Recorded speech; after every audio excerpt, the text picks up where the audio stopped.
Welcome to Alight Motion for Mac. I'm going to teach you the basics of how to animate using Alight Motion on a Mac. Now this video is rough and super unscripted, and that's because we've just launched Alight Motion for Mac, and we want your feedback so we can fine-tune the user experience before we make the final polished tutorial videos. So be sure to comment and let us know what you think. If you're not using a Mac, you're probably watching the wrong video. We have other videos on our YouTube channel that will help you get started. So if you're not using a Mac, please check those out instead. Before we get started, one more thing. Alight Motion only supports M1 Macs. If you're using an Intel Mac, unfortunately it won't work. If you do care about Intel Mac support, please be sure to comment and let us know. It's something we're considering but haven't decided on yet. All right, let's get started. And once again, I do apologize for the really rough nature of this unscripted video. Thank you for your understanding and enjoy. What you're looking at now is the first screen that you see when you start Alight Motion, and there are 4 tabs. Home gives you news and updates about Alight Motion. This is where you can find information on what we've changed, tips and tricks, and various other things, challenges and so on, and events. The next tab over is tutorials. This is where you learn how to use Alight Motion. Now for right now, there is not going to be a huge amount of content on this tab for Mac users, but we are working to add more, so be sure to check that tab out regularly. This video, of course, is one of the things you'll find there. Then on the other side here we have projects, which is where we keep all of the projects that you make in Alight Motion.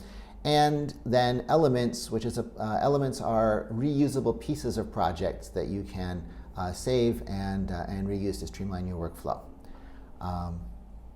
So right here in the middle is the plus button, which we use to create a new project. So that's where we're going to start. So we'll tap plus, or click plus, I should say. And here you can see we can choose the aspect ratio for the project. So whether you want the project to be square, for example, vertical, or horizontal. I will leave this as a horizontal 16:9 video. You can also set the resolution. 1080p is standard, but we can support all the way up to 4K. And here is where you set the frame rate. We generally, for your internet video, recommend 30 or 60 frames per second, but you may have other requirements if you're doing video for broadcast or working with video that you've recorded at a different frame rate. Generally, you want to use a frame rate that matches the video that you're using in your project if you're using video.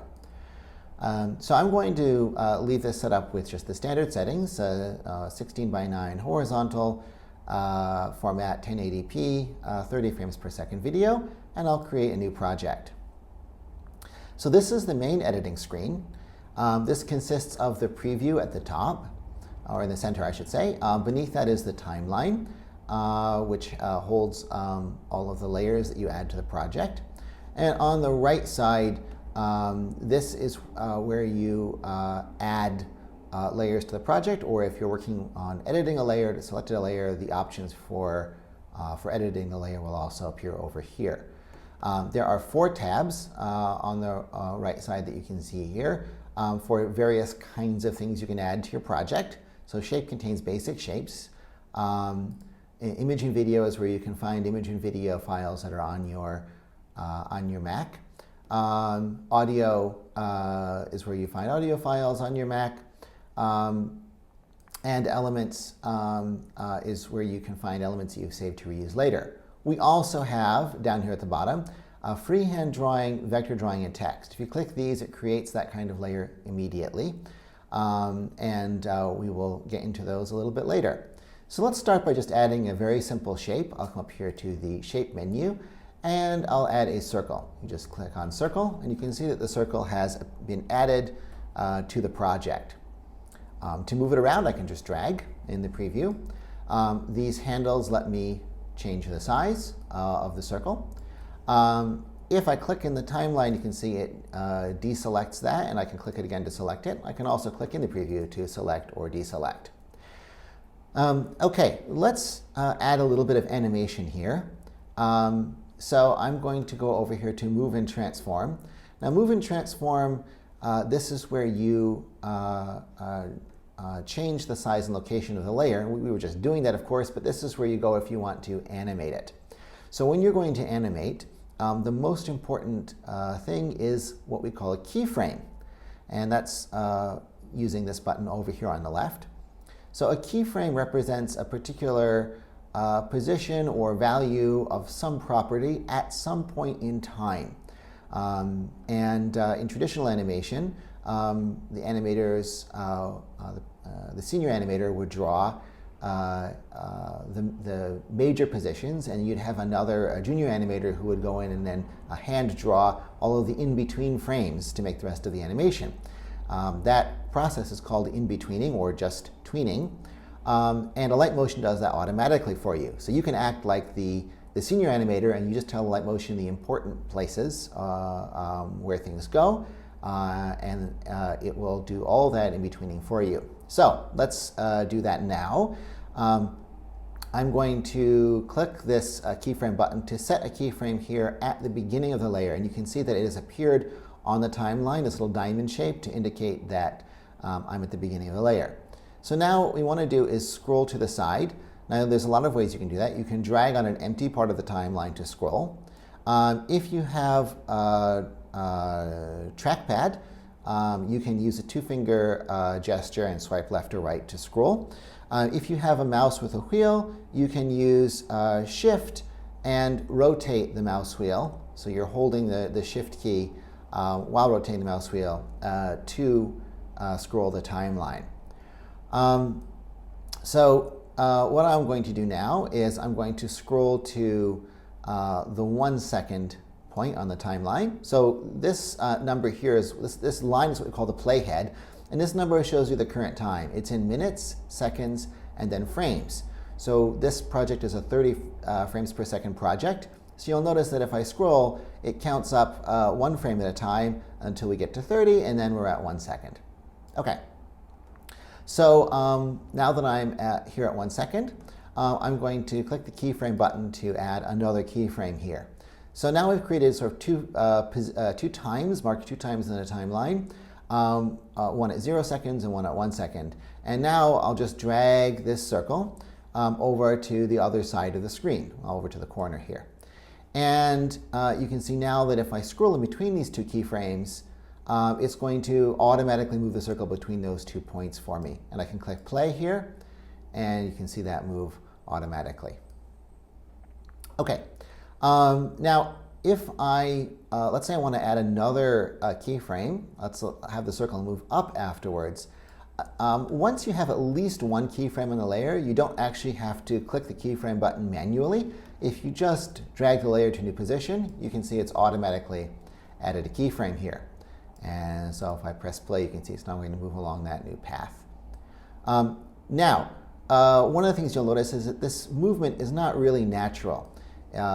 It's a little bit robotic, if you will, and that's because it's moving at a constant speed. And things in the real world don't. Things in the real world speed up and slow down gradually, rather than just suddenly moving at a particular speed. So in order to control how fast this is moving over time, we use something called easing, which is this button over here. Note that I should mention that keyframe and easing are only available if you have a layer selected. So if this is not selected, you'll see they're not there. And you have to be in a menu related to something that you're animating. So for example, if I go into Move and Transform, now you can see I have these keyframes. And that's because there are different things that you can animate. And the keyframes and easing apply separately to these. So let's go into easing. And you can see right now I have a graph here which is a straight line. And that means that I'm going to be moving at a constant speed. So what I can do instead is let me drag this handle to make a curve. Now the straight or horizontal portions of this curve indicate slower movement. And the more vertical parts indicate faster movement. So what we have here is it's going to start slow, speed up, and slow down. So let's take a look at that by pressing play here. And you can see that it did indeed speed up and slow down, and we have much more fluid motion now. If I drag these further over, I can make this much more extreme. It's going to start much more slowly now, and then speed up a lot in the middle, and then slow down at the end. The other thing you'll notice is that when I scroll between these two other keyframes here, that I have a separate curve. So every set of keyframes, every pair of keyframes has a different curve between them. And so here I can apply, for example, let's have that speed up and then come to an abrupt halt. And there we go. Now you've seen how to create some simple animation and how to apply easing to it. Now, you can actually animate any property of an object, not just the location. So for example, let me go over here and click on color and fill. So this color and fill is where I can adjust the fill color of the layer. And you can see that if I pick different colors, I'm now changing the color of that circle to match that color.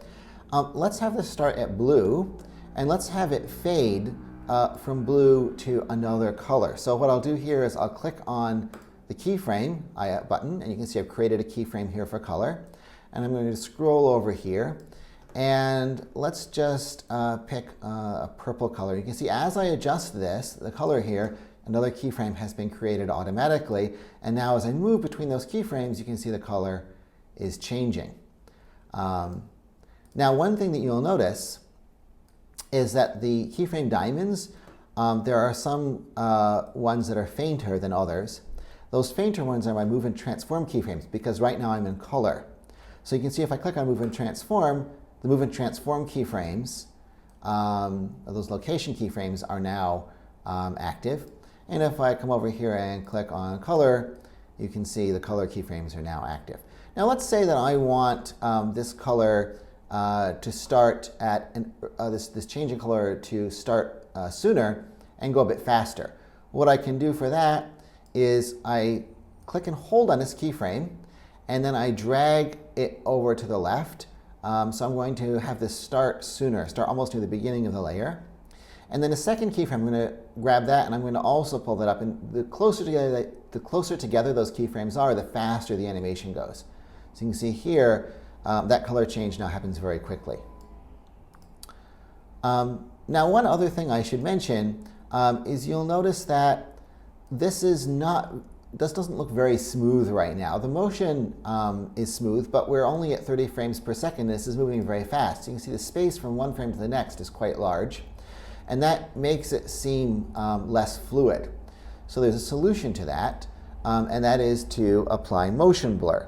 The motion blur is an effect. So now let's take a look at effects. I'm going to select this layer here and click on the effects menu, and then I'll click on add effect. And this brings up our effect browser, where I can look at the entire library of effects that are available to me. Each of these things down here is a category. So for example, blur is a category, and I'm going to go into here and I'm going to choose motion blur. And I'm going to click standard settings to add that to the layer using standard settings. Certain effects have additional presets beyond standard settings, and so they may have other options down here. But I'm just going to go ahead and click that.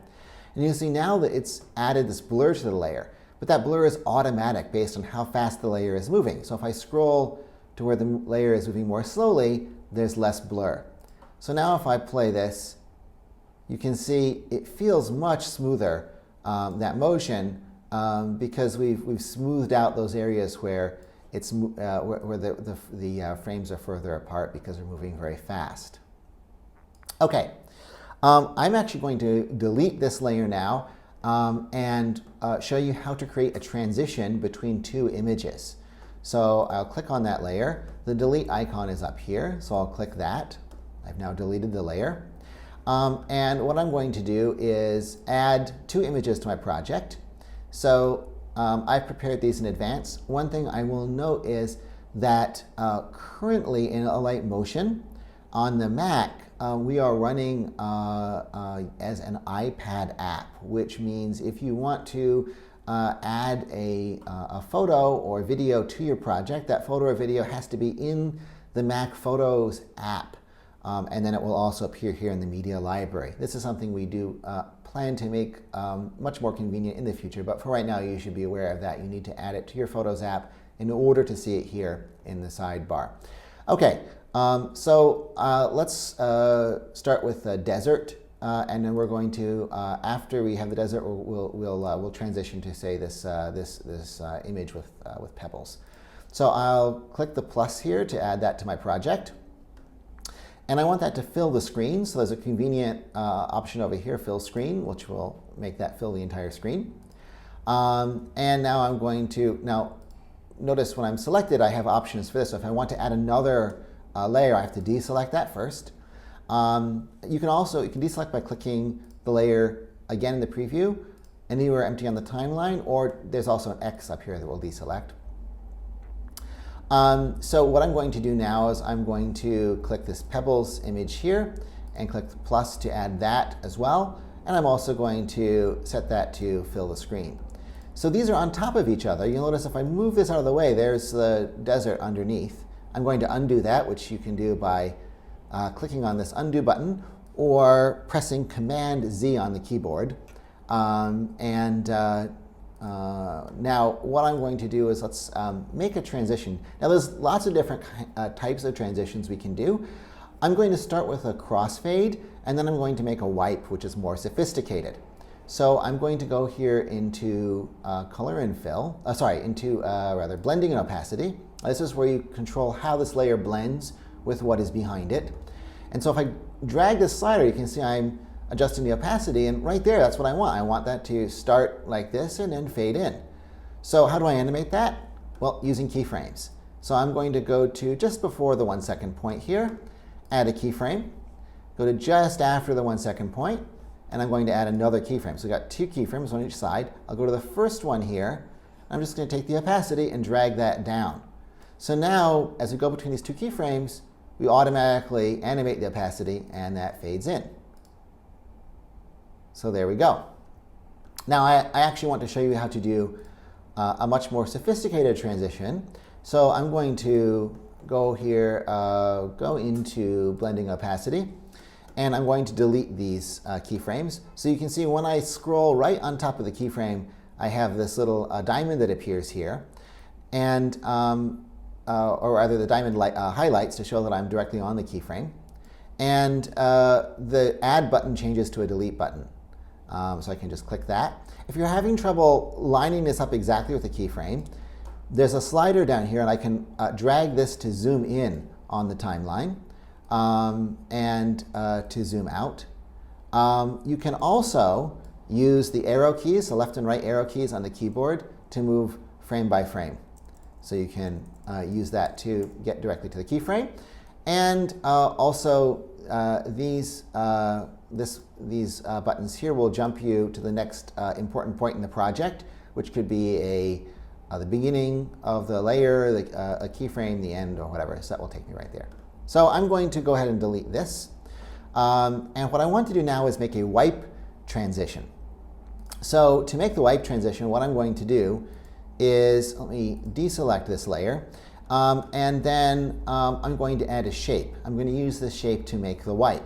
So let's do something interesting. Let's do a star wipe. So I'm going to add a star shape here. And then let's grab the handle here and make the star a little larger. And maybe make it a little bit wider like this. So this is the shape that I want to work with. And now what I want to do is I want to have this star sort of appear and then get larger to fill the screen. And then we're going to use this later on as a mask for the wipe between these 2 images. So to do that, we go into Move and Transform. And before, I was just left this set at the top option, which is the location. There are also several other options here.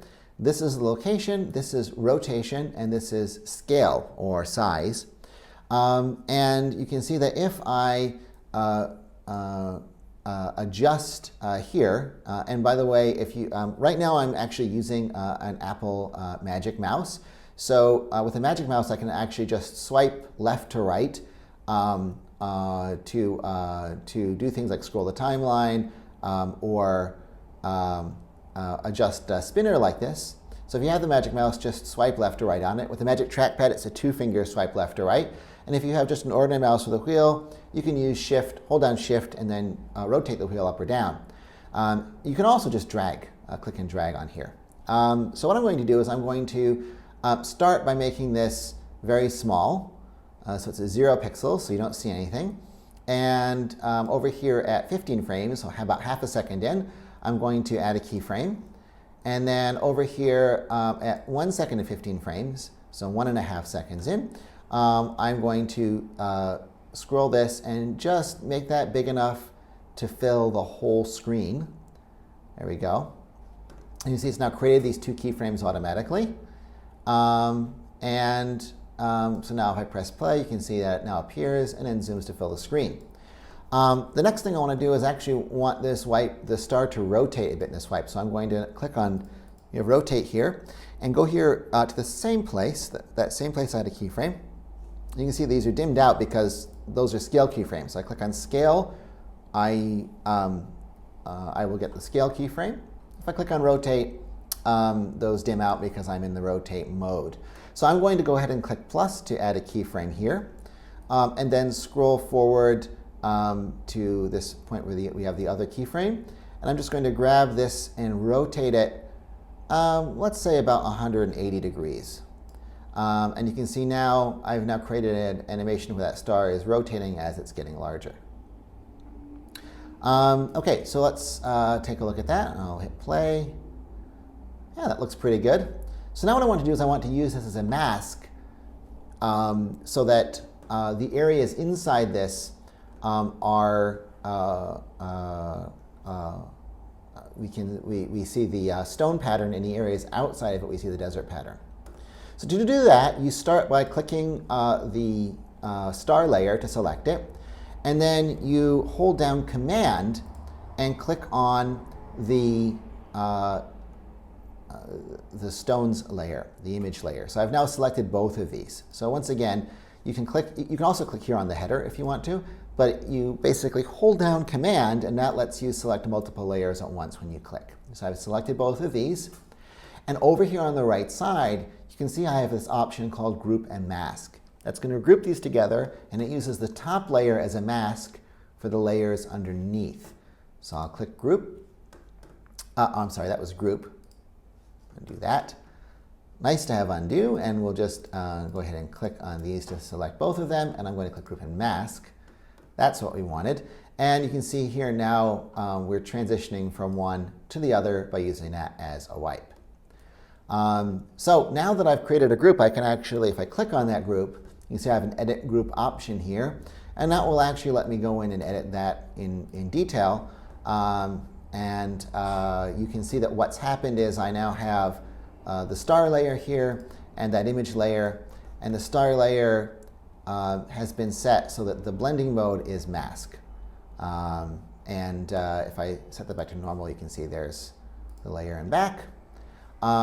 And I can get back out of editing the group by just clicking up here to go back.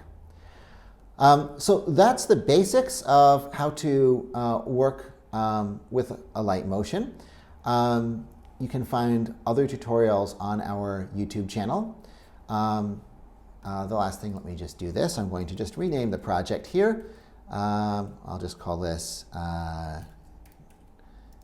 Getting Started Tutorial. And you make sure you press enter afterwards, and that has now changed the name of the project. So I'll click here to go back to the project list. You can see there's a project that I created, and click on it. I can go in and edit that project. So make sure you check out our YouTube channel for more advanced animation techniques and tutorials. Be sure to reach out to us on social media. You can find our YouTube, Instagram, and Twitter links right here in the sidebar on the first screen in Alight Motion.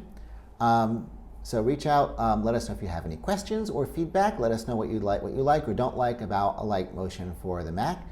And we look forward to hearing from you. Enjoy animating.